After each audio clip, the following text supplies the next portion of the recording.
പ്രവാചകൻ കടന്നുവരുന്ന നൂറ്റാണ്ടിനെ ചരിത്രകാരന്മാർ രേഖപ്പെടുത്തുന്നത് ദ ഡാർക്ക് ഏജ്, ഇരുണ്ട യുഗമെന്നാണ്. ഞാൻ ഇന്ന് ഇവിടെ പ്രഭാഷണം ആരംഭിക്കുന്നതിന് തൊട്ടു മുമ്പ്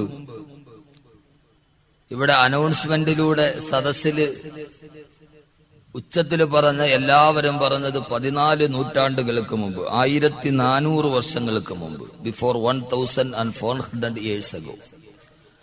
1400 വർഷങ്ങൾക്ക് മുമ്പ് കാട്ടാള ജനതയെ പോലും തോൽപ്പിക്കുന്ന രീതിയിൽ കൊല്ലിനും കൊലയ്ക്കും വേണ്ടി മാത്രം ജീവിച്ച 6-ാം നൂറ്റാണ്ടിലെ ഇരുണ്ട യുഗത്തിലെ കാട്ടറബികളെ യഥാർത്ഥത്തിൽ നാം എല്ലാവരും ഇസ്ലാമിക സദസ്സുകളിൽ അനൗൺസ്മെന്റ് ചെയ്യുമ്പോൾ ഏറ്റവും കൂടുതൽ പറയുന്ന ഒരു വാക്ക് ഇതാണ് എന്ന കാര്യത്തിൽ ആർക്കും തർക്കമില്ല.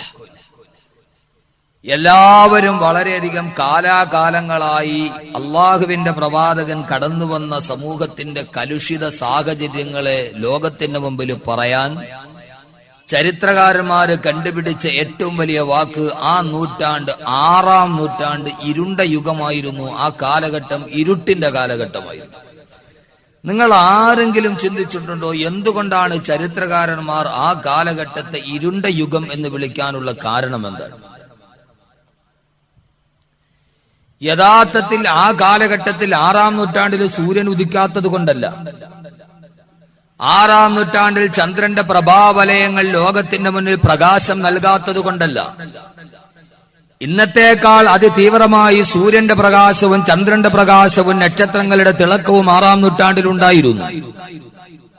ഇന്നത്തേക്കാൾ വെളിച്ചമാ ലോകത്ത് പടർന്നൊഴുകിയിരുന്നു. എന്നിട്ടും ചരിത്രകാരന്മാർ ആ കാലഘട്ടത്തിലെ ഇരുണ്ട യുഗമെന്ന് വിളിക്കാൻ കാരണം സൂര്യന്റെ പ്രകാശമില്ലാത്തത് കൊണ്ടല്ല, ചന്ദ്രവലയം പ്രകാശിക്കാത്തത് കൊണ്ടല്ല, ആ കാലഘട്ടത്തിൽ ജീവിച്ചിരുന്ന മനുഷ്യരുടെ ഹൃദയത്തിൽ വെളിച്ചമുണ്ടായിരുന്നില്ല. അള്ളാഹുവിന്റെ പ്രവാചകൻ വന്ന കാലഘട്ടത്തെ ചരിത്രകാരന്മാർ ഇങ്ങനെ പറയാൻ കാരണം ആ കാലഘട്ടത്തിൽ ജീവിച്ചിരുന്ന മനുഷ്യരുടെ ഹൃദയത്തിന് വെളിച്ചമുണ്ടായിരുന്നില്ല. അവരുടെ ഹൃദയത്തിൽ ഇരുട്ട് മാത്രം ആവരണം ചെയ്ത, വെളിച്ചത്തിന്റെ ഒരു കണിക പോലും ഹൃദയാന്തരങ്ങളിലോട്ട് കടന്നു പോകാത്ത ഒരു ജനത. നേരത്തെ ഇവിടെ പലരും ആവർത്തിച്ചു പറഞ്ഞതുപോലെ ജനിച്ച കുഞ്ഞ് പെണ്ണാണെന്ന് കണ്ടാൽ അതേപടി ജീവനോടെ അത് കുടിച്ചുമൂടിയ ജനത. കള്ളിനും പെണ്ണിനും വേണ്ടി മാത്രം ജീവിച്ചിരുന്ന ഒരു ജനത.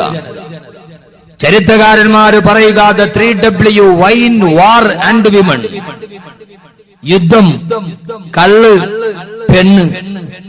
ഇത് മൂന്നുമല്ലാതെ നാലാമതൊരു ചിന്ത 6-ാം നൂറ്റാണ്ടിലെ കാട്ടറബികൾക്കുണ്ടായിരുന്നില്ല. ആ കാലഘട്ടത്തിലെ ആളുകളെ കുറിച്ച് പറയുന്നത് അരയിൽ കിടക്കുന്ന ഈർച്ചവാളിന്റെ മൂർച്ചയറിയാൻ ആദ്യം കാണുന്നവന്റെ കഴുത്തിൽ വെട്ടിനോക്കിയ കാട്ടറബികൾ.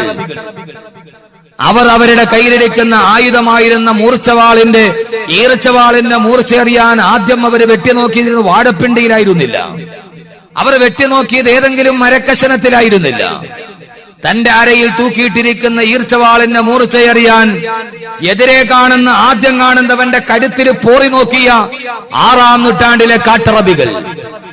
ആ കാട്ടറബികളെ ലോകം മുഴുവനും എഴുതി തള്ളിയപ്പോൾ, കാരണം വലതുഭാഗത്ത് പേർഷ്യ, ഇടതുഭാഗത്ത് റോമ, ഇവർ രണ്ടുപേരും അവരുടെ സാമ്രാജ്യത്വ വികസന അജണ്ടയുടെ ഭാഗമായി അടുത്ത് കാണുന്ന നാട്ടുരാജ്യങ്ങൾ മുഴുവനും അധികാരപ്രയോഗത്തിലൂടെ കീഴടക്കുമ്പോഴും റോമക്കാർ തിരിഞ്ഞു നോക്കാത്ത, പേർഷ്യക്കാര് തിരിഞ്ഞു നോക്കാത്ത, അവർ കാര്യം ഒന്ന് തിരിഞ്ഞു നോക്കാൻ പോലും ആഗ്രഹിക്കാത്ത ഒരു നാടുണ്ടായിരുന്നു അറേബ്യ. കാരണം അവർക്ക് ആർക്കും വേണ്ടില്ല, അത്രയ്ക്കും വൃത്തികെട്ട ജനത. നമ്മുടെ നാട്ടിലൊക്കെ ചില കോളനികളെ കുറിച്ച് നമ്മൾ പറയും, അങ്ങോട്ട് ആരും പോവാൻ പാടില്ല, ചില നാട്ടിൽ നിന്ന് ആരും പെണ്ണ് കെട്ടാൻ പാടില്ല, കാരണം അവർ അത്രയ്ക്ക് മോശക്കാരാന്ന് ചില നാടുകളെ കുറിച്ച് നമ്മളൊക്കെ പറയാറുണ്ട്.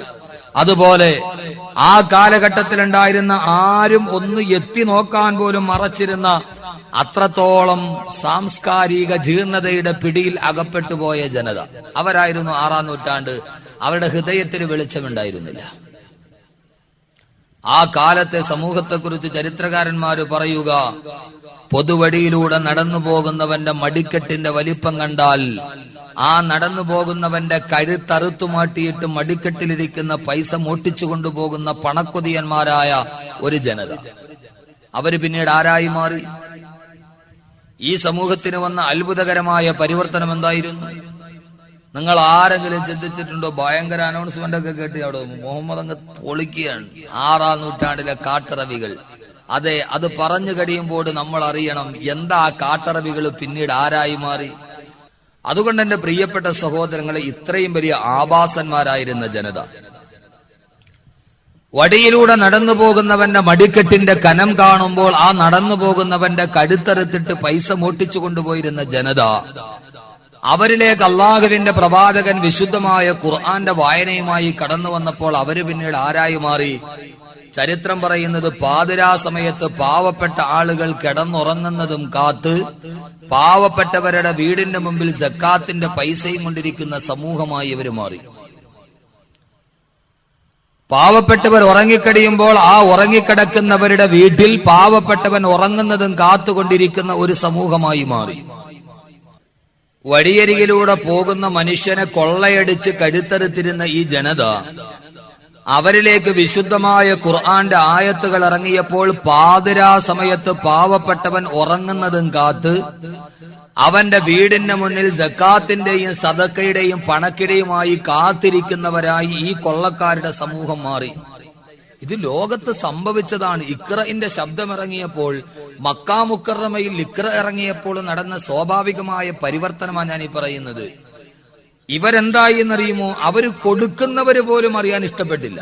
വാങ്ങിക്കുന്ന ആൾ അറിയുന്നത് അവർക്ക് ഇഷ്ടമായിരുന്നില്ല. അവരാരായി മാറി? രാത്രിയിൽ പാവപ്പെട്ടവര് കടന്നുറങ്ങുന്നതും കാത്ത് പാവപ്പെട്ടവന്റെ വീടിന്റെ സൈഡിൽ പോയി ഇങ്ങനെ നിൽക്കും. അവർ ഉറങ്ങിക്കഴിയുമ്പോൾ സക്കാത്തിന്റെയും സദക്കയുടെയും പൈസ അവരുടെ മുമ്പിൽ കൊണ്ടുപോയി വെച്ചിട്ട് ആരും അറിയാതെ ഇറങ്ങിപ്പോകും. രാവിലെ പാവപ്പെട്ടവൻ എഴുന്നേറ്റ് നോക്കുമ്പോൾ തലയിണയുടെ സൈഡിൽ 1000 ദിർഹം 100 ദിർഹം ഇരിക്കുന്നു. ഇത് ആര് ചെയ്തതാണിത്?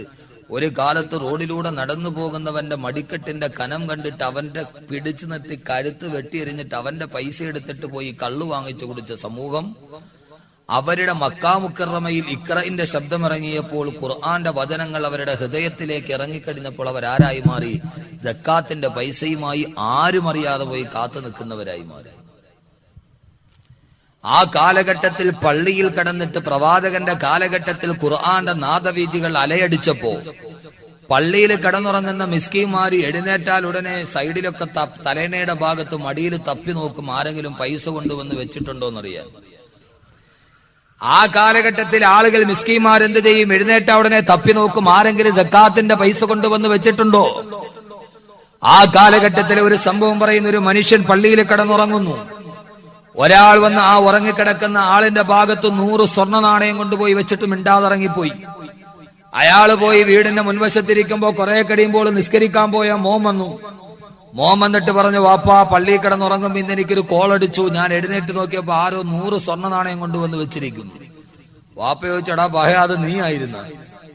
ഞാനത് അറിഞ്ഞില്ലല്ലോ, കൊണ്ടുപോയി വെച്ചത് വാപ്പയാണ്. അള്ളാന്റെ റസൂലിന്റെ കാലഘട്ടത്തിൽ നടന്ന സംഭവമാണ് ഞാൻ ഈ പറയുന്നത്. വാപ്പയാണ് കൊണ്ടുവന്ന് വെച്ചത്. രണ്ടുപേരും തമ്മിൽ തർക്കമായി. വാപ്പ പറഞ്ഞു, നീയാണെന്ന് ഞാൻ അറിഞ്ഞില്ല, പൈസ തിരിച്ചു തരണം. മകൻ പറഞ്ഞു, നിങ്ങളാണ് വെച്ചത്, എന്താ ഉറപ്പ്? എന്റെ പൈസ തട്ടിയെടുക്കാൻ വേണ്ടി നിങ്ങൾ കള്ളം പറയുന്നതാണ്. രണ്ടുപേരും തമ്മിൽ തർക്കമായി. അവസാനം തർക്കമില്ല ഹളറത്ത് റസൂലില്ല, അള്ളാഹുവിന്റെ പ്രവാചകന്റെ ചാരത്തെത്തി. അള്ളാഹുവിന്റെ പ്രവാചകൻ സല്ലല്ലാഹു അലൈഹി വസല്ലമ രണ്ടുപേരോടും പറഞ്ഞു, വാപ്പയോട് പറഞ്ഞു, വലക്കമാ അഅ്തൈത, നിനക്ക് കൊടുത്ത പ്രതിഫലമുണ്ട്. മകനോട് പറഞ്ഞു, വലക്കമാ അഖത്ത, നിനക്ക് എടുത്തതിന്റെ പ്രതിഫലവുമുണ്ട്. വാങ്ങിച്ച പ്രതിഫലം നിനക്ക്, കൊടുത്ത പ്രതിഫലം പിതാവേ നിങ്ങൾക്ക്. ഞാൻ ഈ പറഞ്ഞതിന്റെ അർത്ഥം, എന്റെ പ്രിയപ്പെട്ട സഹോദരങ്ങളെ, ഈ ജനതയുടെ നടുവിലേക്ക് അള്ളാഹുവിന്റെ ഖുർആന്റെ പരിവർത്തനത്തിന്റെ പടധ്വനി ഇറങ്ങിയപ്പോ പള്ളിയിൽ കിടക്കുന്നിറക്കുന്നത് സ്വന്തം മകനായിട്ട് പോലും പിതാവ് മനസ്സിലായില്ല അത് മകനാണെന്ന്. കാരണം കിടന്നുറങ്ങുന്നവനെ അറിയിക്കാതെ മെല്ലെ പോയി നിന്ന് നോക്കാതെ 100 പവന്റെ സ്വർണവും വെച്ചിട്ട് അവര് തിരിച്ചുപോയി. ആരായിരുന്നു ഇവർ? ഒരു കാലത്ത് ഇവർ ആരായിരുന്നു? ഒരു മാറ്റമുണ്ടാകണ്ടേ? നമ്മുടെ നാട്ടിലൊരു മാറ്റൊലി ഉണ്ടാവണ്ടേ? ആരായിരുന്നു ഇവർ? ആ കാട്ടറബികൾ ആരായി മാറി? ആ കാലഘട്ടത്തെ കുറിച്ച് ചരിത്രം പറയുന്നത് ഇങ്ങനെയല്ലേ? ആ മനുഷ്യത്തിന്റെ 6-ാം നൂറ്റാണ്ടിന്റെ കാട്ടറബികളുടെ നടുവിലേക്ക് ഹൃദയത്തിൽ വെളിച്ചമില്ലാതിരുന്ന, ഹൃദയാന്തരങ്ങളിലേക്ക് പ്രകാശം കടന്നു വരാതിരുന്ന ജനതയുടെ നടുവിലേക്ക് അള്ളാഹുവിന്റെ വിശുദ്ധമായ ഖുർആന്റെ നൂറിറങ്ങിയപ്പോ, കിതാബുൻ അൻസൽനാഹു ഇലൈക ലിതുഖ്രിജൻ നാസ മിനൽ ളുലുമാതി ഇലൻ നൂർ, അന്ധകാരത്തിൽ നിന്ന് വെളിച്ചത്തിലോട്ട് നയിക്കാൻ ദൗത്യമേറ്റെടുത്ത അള്ളാഹുവിന്റെ ഖുർആനിന്റെ നൂർ അവരുടെ ഹൃദയത്തിന്റെ ഉള്ളിലോട്ട് ഇറങ്ങിയപ്പോ അതേവരെ അവരുടെ ഹൃദയത്തിന് പ്രകാശമുണ്ടായിരുന്നില്ല. ഇരുട്ടുമാത്രം ഹൃദയത്തിൽ നിറച്ചു വെച്ചൊരു ജനതയിലേക്ക് ഖുർആന്റെ വെളിച്ചമിറങ്ങിയപ്പോ വടിയരികിലൂടെ നടന്നു പോകുന്നവന്റെ മടിശീലയുടെ കനം കണ്ടിട്ട് അവന്റെ കടുത്തു വെട്ടിമാറ്റിയ ജനതയാണ് പിന്നീട് മാറിപ്പോയത്. സക്കാത്തിന്റെ പൈസയുമായി പാതിരാത്രിയിൽ പാവപ്പെട്ടവന്റെ കുടിലിന്റെ ഭാഗത്തുറക്കമിളച്ച് കാത്തു നിൽക്കുന്ന